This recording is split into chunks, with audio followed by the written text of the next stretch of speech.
베드로전서 3장 1절부터 7절까지 말씀은 여러분 잘 보면 알듯이 아내와 남편에 대한 이야기예요. 누가 더 조심해야 돼요? 아내와 남편 중에서 누가 더 조심하고 누가 더 잘해야 돼요? 둘 다 잘해야 돼요. 그러니까 이제 남편이 더 잘해야 된다, 아내가 더 잘해야 된다. 남편 쪽에서는 아내가 더 잘해야 된다 얘기하는 거고, 아내 쪽에서는 남편이 더 잘해야 된다 이렇게 얘기하는 건데, 여기서 누가 먼저 나와요? 누가 누구한테 하라고 누가 먼저 나와요? 여기 1절부터 7절 보니까 누가 먼저 나오고 그 다음에 누가 나와요? 아내가 먼저 이렇게 해야 된다라는 말이 나오죠. 그 다음에 남편이 그 뒤에서 이렇게 해야 된다 이런 말이 나오죠, 그죠? 그러면은 여러분이 생각할 때는 그러니까 남자들이 이걸 보면 이제 무슨 생각을 하냐면, 그래 맞아, 여자가 먼저 조심해야지 뭐 이런 생각을 하게 된단 말이죠. 근데 이제 여러분 잘 생각해 봐요. 여자가 남편에게 이렇게 해야 된다는 말이 왜 먼저 나왔을까? 왜 먼저 나왔을까요?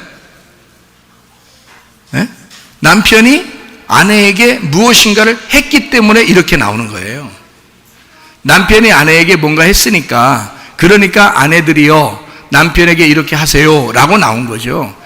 원래는 남편은 보고 먼저 나와야죠. 남편이 이렇게 하세요라고 먼저 나오지. 아무래도 성경은 남성 우월주의고 아무래도 남성 우선주의이기 때문에 늘 남자가 먼저거든요. 성경에서는 죽는 것도 남자가 먼저. 그러니까 여자 보고는 그렇게 하나님이 잘 취급을 안 해요. 뒤에 놓는단 말이에요. 그러니까 뭐든지 뭘 해도 남자가 먼저예요. 사랑을 해도 남자가 먼저고요. 그러니까 여기 여자 보고 순종하라고 나온 것은 지금 왜 이런 얘기가 나왔는가? 남편이 사랑했기 때문입니다. 남편이 사랑을 먼저 했기 때문에 아내들 보고 순종하라 그런 말이 나온 거예요. 그러니까 우리가 여기 책에 있는 성경의 순서대로만 따져서 아내가 남편에게 순종해야지, 그러면 남편이 아내를 사랑해 줄 거야, 이렇게 우리는 생각을 한다고요. 그런 게 아니고요. 성경의 순서를 가만히 생각해 보시라고요. 전체적으로 순서를 생각해 보면 성경의 남편과 아내에 대한 이야기는 다 누구에 대한 이야기예요? 남편 대신 예수님과 아내가 된 우리에 대한 이야기예요. 그러니까 예수님과 나에 대한 이야기라고요. 그러면 예수님과 나에게 대한 이야기가 성경책인데, 그러면 예수님과 나에 대한 이야기에서 누가 먼저 사랑해야 되는 거예요? 우리가 예수님을 먼저 사랑하고 뭐 이래야 되는 거예요? 아니면 예수님이 나를 먼저 사랑하고 예수님이 나를 위해서 죽으시고 그러는 거예요? 예수님이 먼저 나를 사랑하시는 거예요. 순서가, 성경의 전체 순서는 남편과 아내에 대한 이야기인데요, 처음부터 남편이 누구예요? 창세기 2장 3장에 보면 남편이 아담입니다.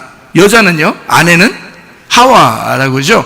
그러면 이 아담과 하와가 처음에 성경책에 나오는 건데요, 마지막 요한계시록에 보면 신랑과 신부의 어린 양의 혼인잔치가 있습니다. 그래서 어린 양을 신랑이라고 그러고 새 예루살렘인 신부가 결혼한다는 말이 나오거든요. 그러니까 성경의 창세기부터 요한계시록까지에는 다 사실 어떻게 보면 남편과 아내에 대한 이야기예요.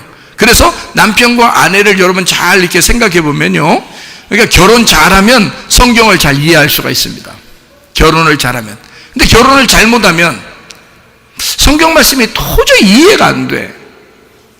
그러니까 예수님이 신랑이고 우리가 신부라는데 결혼을 잘못하면 이 도대체가 남편이 뭐하는 작자인지, 이게 신부라는 이 여자가 뭐하는 거였는지를 잘 모르는 거예요. 어떻게 해야 될 줄 모르는 거예요.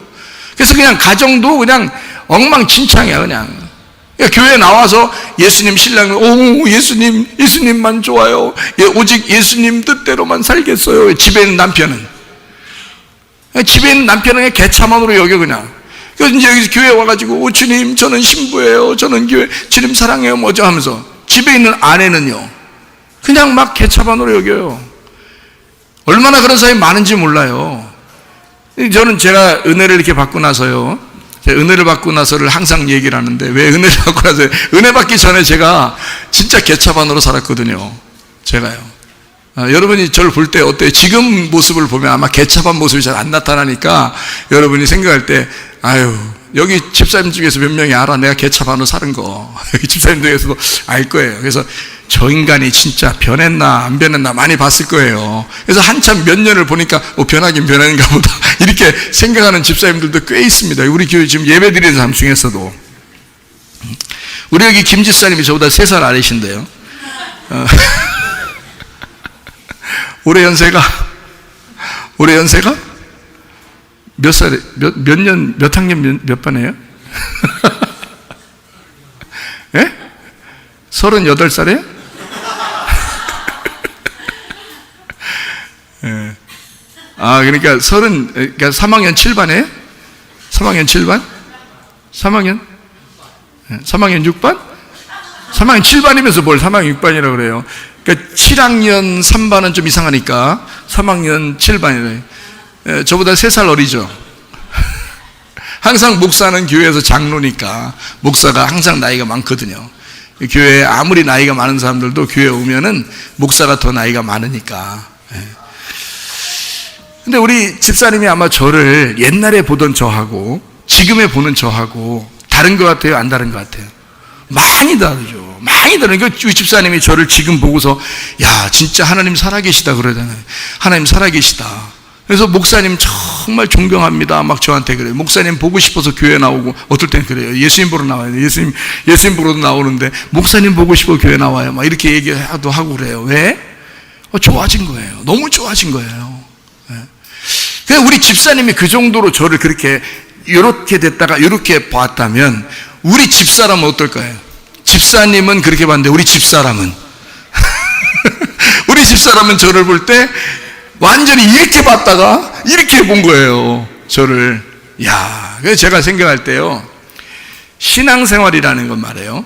신앙생활이라는 건 하나님을 믿는다고 해놓고 진짜 이 땅에서 살아가는 나의 아내와 남편에게 어떻게 보이느냐, 진짜 어떤 삶을 사느냐, 부모가 자녀에게, 자녀가 부모에게 어떤 삶을 사는지를 보면 이게 진짜 예수 믿는 사람인지 아닌지를 금방 알 수 있다는 거죠. 그러니까 교회만 와서 막 잘하는 척 하지 마세요. 교회 와서 뭐 좋은 남편인 척 하지 말고, 교회 와서 좋은 아내인 척 하지 말고, 좋은 자녀, 좋은 부모인 척 하지 마세요. 집에 가면 다 들통나. 집에 가면. 그러니까 집에서 딱 보여야 돼. 그게 진짜 남편, 진짜 아내, 성경이 말하는 진짜 자녀, 진짜 부모가 돼야 돼요. 성경이 말하는 그런 사람이 되면요, 이 세상은 밝을 것입니다. 교회가 그런 빛의 그 등불이 돼야죠. 어둠의 세상에 등불이 돼야 되는데, 교회가 다 진짜 구원받지 못하고 진짜 은혜 받지를 못한 사람들이 참으로 많다는 거예요. 그러니까 세상의 어두운 세상에서 교회를 볼 때 비슷해 보이는 거예요. 교회 사람, 다니는 사람들도 다 비슷하더라 뭐 이러는 거예요. 교회 다니는 사람이 진짜 은혜를 받았다면, 우리 집사님이 저를 볼 때 예전에 목사님하고 지금의 목사님하고 완전히 다르게 본다는. 그러면 세상에 있는 사람들이 저를 볼 때도 완전히 다르게 볼 거 아니겠습니까? 그러면 그렇게 기독교가 진짜 그런 교회가 그런 모습으로 어둠에서 완전히 빛으로 보여지게 된다면요, 이 세상이 바뀌죠. 교회라고 하는 것을 다르게 보겠죠. 목사를 다르게 보겠죠. 성도님들을 다르게 보겠죠. 세상이 우리를 볼 때 집에 있는 아내가 남편을 다르게 볼 것이고, 남편이 아내를 다르게 볼 것이고, 부모가 자녀를 다르게 볼 것이고, 자녀가 부모를 다르게 보겠죠. 당연한 거 아닙니까? 그러니까 변하는 것은 당연한 거야. 우리가 새롭게 고쳐지는 것은 당연한 거예요. 그리스도인들은요. 그러니까 남편이 먼저냐 아내가 먼저냐 둘 다 먼저 해야죠. 왜냐하면 우리는 예수 그리스도와 나와의 관계에서, 성경에서 예수님이 먼저 십자가에 못 박혀 죽으면서 나를 사랑했다고 했으니 주님이 항상 먼저였던 거예요.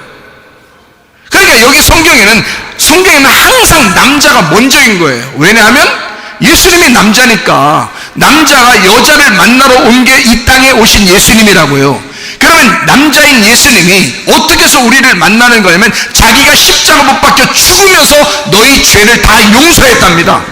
그게 먼저예요. 그게 우선된 거죠. 그것 때문에 내가 그 신랑 되신 예수님을 사랑하는 겁니다. 그를 존경하는 겁니다. 그러니까 복종하고 존경하고 순종하는 것은 뭐 때문에 일어난 거예요? 그분이 나를 먼저 사랑했기 때문입니다. 여러분, 사랑하면요 그냥 말 잘 듣고 싶어져요. 그러지 않겠어요?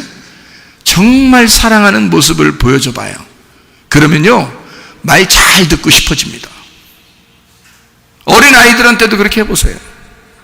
정말 사랑하는 모습 그렇게 보여줘 봐요. 아이들이요 말 잘 듣습니다. 다른 사람들한테는 말 안 들어도요 그 사람한테만큼은 말 잘 듣습니다. 아내한테 남편이 정말 잘해보세요. 남편 이야기를 잘 듣습니다. 네? 아내가 남편한테 정말 잘해보세요. 이게 서로 바꿔서 생각하면 안 돼요.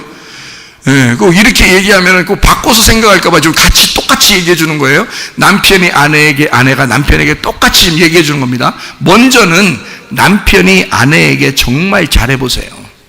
그럼 아내가 남편에게 복종하고 싶어 한다고요.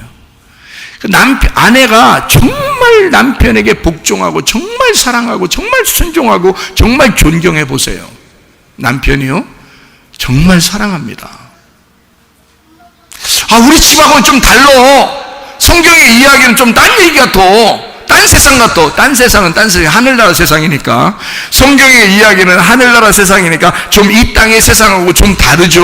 그러나 이 땅에 사는 운명을 가지고 태어난 우리들이 땅의 삶을 살 것이냐 아니면 이 땅에서 하늘의 삶을 살 것이냐, 성경에 있는 대로 한번 살아보자는 것입니다. 그러려고 여러분 설교를 듣는 거 아니겠어요? 자녀가 진짜 효도하고요, 부모가 진짜 자녀를 사랑해보고요, 남편이 정말 아내를 사랑하고 아내가 정말 남편에게 존중하면 얼마나 아름다운 가정이 되겠습니까? 주님은 우리에게 그렇게 사랑하셨다고요. 먼저. 그러니 나 같은 것이, 나 같은 죄인이 구원을 받았으니 내가 가만히 있겠냐고요. 우리 주님 앞에 너무 사랑스러우시니까, 너무 좋으시니까 내가 막 존경하고 싶은 거예요. 그냥 막 복종하고 싶은 거예요. 주님 말씀하시면 나는 따르리이다. 주님 말씀하시면 나는 그냥, 주님이 서라 하시면 내가 쓰겠습니다. 주님이 가라 하시면 내가 가겠습니다. 막 복종하고 싶은 거예요. 여러분, 가정들을 이렇게 한번 만들어 보시기를 바랍니다. 네. 여러분이 만드는 건 아니에요. 주님이 만들어 주실 겁니다.